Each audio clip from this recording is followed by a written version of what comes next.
Samajwadi party के राष्ट्रीय महासचिव चाचा शिवपाल यादव आगरा में एक निजी कार्यक्रम में शिरकत करने पहुंचे तो वही पत्रकारों से भी वह रूबरू हुए। फिल्म धुरंधर 2 की चर्चा फिल्म जगत से ज्यादा उत्तर प्रदेश की राजनीति में हो रही है। फिल्म में दिखाए गए कई चरित्र राजनेताओं की भूमिका पर सवाल खड़े कर रहे हैं। इसका एक प्रमाण रविवार को आगरा में देखने को मिला। समाजवादी पार्टी के राष्ट्रीय महासचिव शिवपाल यादव से जब एक मीडियाकर्मी ने फिल्म दिखाए गए अतीक अहमद के चरित्र को लेकर सवाल पूछ लिया तो वे एकदम से भड़क गए। उन्होंने मीडियाकर्मी को ही बीजेपी का एजेंट बता दिया। आप क्या बीजेपी के एजेंट हैं?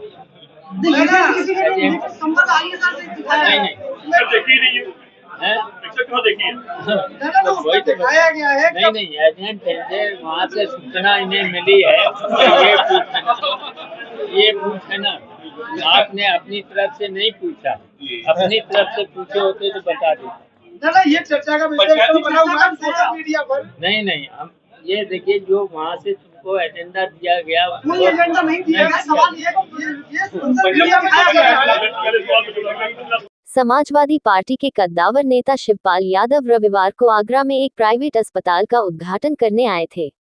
उन्होंने मीडिया से रूबरू होते हुए बीजेपी पर तंज कसने शुरू कर दिए। शिवपाल यादव ने कहा कि बीजेपी शंकराचार्य का अपमान कर रही है, ये सनातन का अपमान है।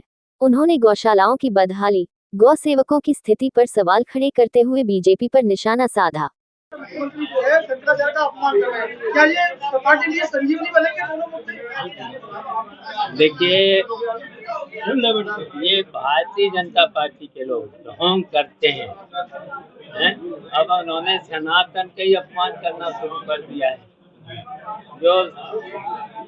जो अभिमुक्तेश्वरानंद शंकराचार्य जिन्होंने गंगा पर नहाने से रोका है, तो ये तो गंगा का भी अपमान और शंकराचार्य जी का भी अपमान है।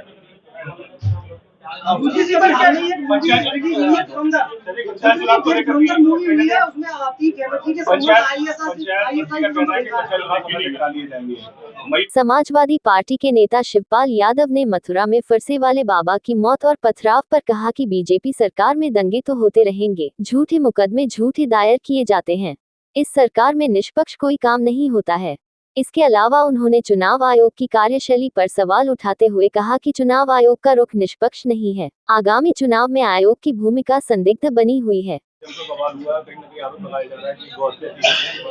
अब भारतीय जनता पार्टी के राज में दंगे ही होंगे और भारतीय जनता पार्टी के राज में निष्पक्ष कोई काम नहीं होगा और ये सरकार अभी तक की सबसे भ्रष्ट सरकार है।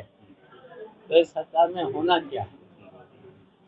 घटनाएं होनी है, किसी की बात सुनवाई नहीं होती, केवल झूठे मुकदमे झूठी बातें के अलावा कुछ नहीं, झूठी घोषणाओं के अलावा कोई बात नहीं।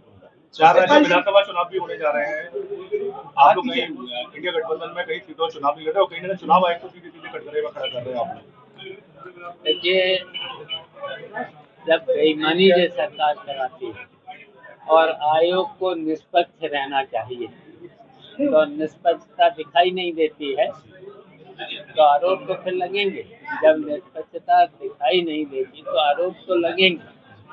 कल यूजीसी और